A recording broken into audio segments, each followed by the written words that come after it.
जानते हैं दोस्तों, ये राखी सावंत इतने लाइमलाइट में क्यों रहती है, जबकि उसके साथ के ही काम करने वाली हमारी बहुत सारी अच्छी एक्ट्रेस हैं, उनको बहुत कम लोग ही जानता है या वो लाइमलाइट में नहीं रहती हैं। क्योंकि राखी सावंत को एक्टिंग नहीं आता, उसे अश्लील बातें करना आता है मीडिया में। और कुछ गंदे लोगों को अश्लील बातें पसंद आती हैं। उसी तरह फैजल खान टीचर है या नहीं ये तो पता नहीं, इससे बेहतरीन टीचर इससे ज़्यादा लाइमलाइट में नहीं है। इसको बकवास करना आता है, इसलिए लाइमलाइट में रहता है। आप पहले इसकी ये वीडियो देखिए। ये देश के सबसे बड़े देशद्रोही है आजकल के पत्रकार। इतना तुम्हें जब तक ये देश को जला ना देंगे सब इन चोटों को शर्म, तब तक सुकून नहीं मिलेगा। और हम अभी भी मीडिया वाले को समझा रहे हैं, देश में जेनजी जिस दिन उठेगा वो किसी नेता को नहीं पीटेगा, भारत का जेनजी मीडिया के पत्रकारों को पीटेगा। ये आप पता नहीं कि अच्छा उससे अच्छे तो ये स्वतंत्र पत्रकार है सब। अगर आप थोड़े से भी एजुकेशन को समझते हैं और थोड़े से भी टीचर के कैरेक्टर को समझते हैं तो आपको पता चल जाएगा कि ये टीचर नहीं कुछ और है। क्योंकि टीचर वो होता है जो बायस नहीं करता, जो सच्चाई बताता है। हाँ, अब आप पे डिपेंड करता है कि आपको बेहतर कौन लगता है। मैं भी एक टीचर हूँ, इसलिए मैं मानता हूँ कि आज की जो मीडिया है वो बायस है। कुछ जर्नलिस्ट जो हैं वो गवर्नमेंट के फेवर में ज़रूर बोलते हैं, इसमें कोई शक नहीं। और गवर्नमेंट के फेवर में वो गलत नहीं बोलते हैं। गवर्नमेंट के जो अच्छे काम है उसको कुछ बढ़ा चढ़ा कर दिखाते हैं, इसमें कोई शक नहीं। लेकिन कुछ मीडिया ऐसे भी है, जैसे कि रवीश कुमार हो गया, अवसार शर्मा हो गया, अजीत अंजुम हो गया। जब कांग्रेस की गवर्नमेंट थी और जीडीपी 10वें स्थान पर थी तब तो उसकी वो तारीफ करता था, लेकिन जब जीडीपी तीसरे स्थान पे आई तो फिर उसको बुरा लगने लगता है।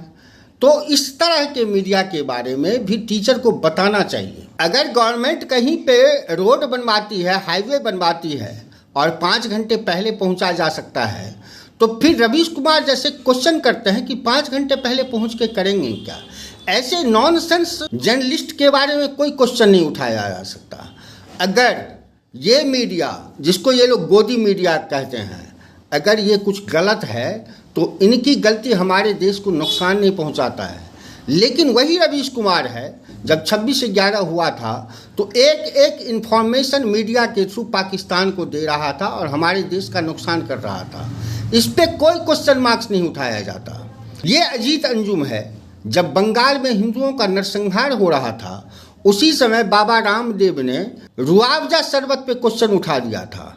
तो ये रुआवजा के ऑफिस पहुंच गया था, लेकिन बंगाल नहीं गया था जहां पर हिंदुओं का नरसंहार हो रहा था। उसके बारे में एक वर्ड नहीं बोला था। वीडियो बहुत बड़ी बन जाएगी, नहीं तो इनके खाल उधेड़े जा सकते हैं। अरे रुआवजा के बारे में रामदेव क्या, अगर पीएम भी बोल दे तो हमारे जैसे लोग पीते रहेंगे रुआवजा। और ये अजीत अंजुम जैसे शुगर को भी पता है, लेकिन नहीं, ये नफरत फैलाने के लिए रुआवजा के ऑफिस घूमता रहा। लेकिन बंगाल में जो नरसंहार किया गया 145 हिंदुओं का, उसके बारे में एक शब्द भी नहीं बोला। बात तो सही है। टीचर का काम होता है अपने स्टूडेंट के सामने सच्चाई रखना। और पीसीएस और यूपीएससी के एग्जाम में सबसे पहले स्टूडेंट को यही बताया जाता है कि तुम किसी भी नेता या किसी भी गवर्नमेंट की तारीफ नहीं करोगे और बुराई नहीं करोगे। ये नहीं पता चलना चाहिए कि तुम किसी के तरफ झुकाव है तुम्हारा या तुम किसी को फेवर ले रहे हो। सबसे पहले पीसीएस और यूपीएससी एग्जाम में यही सिखाया जाता है टीचर के द्वारा। तो ये चट्टा पढ़ाता क्या होगा, ये समझ में नहीं आ रहा। दूसरी बात, ये जेनजी की बात कर रहा है, इसको पता होना चाहिए हमारे देश में 3 सेकंड में 2 बच्चे पैदा लेते हैं, 1 साल में करोड़ों बच्चे पैदा ले लेते हैं और 5 साल में करोड़ों जेनजी पैदा ले रहे हैं। और इस शुगर को ये पता नहीं कि जेनजी ही ज़्यादा फेवर कर रही है इस गवर्नमेंट का।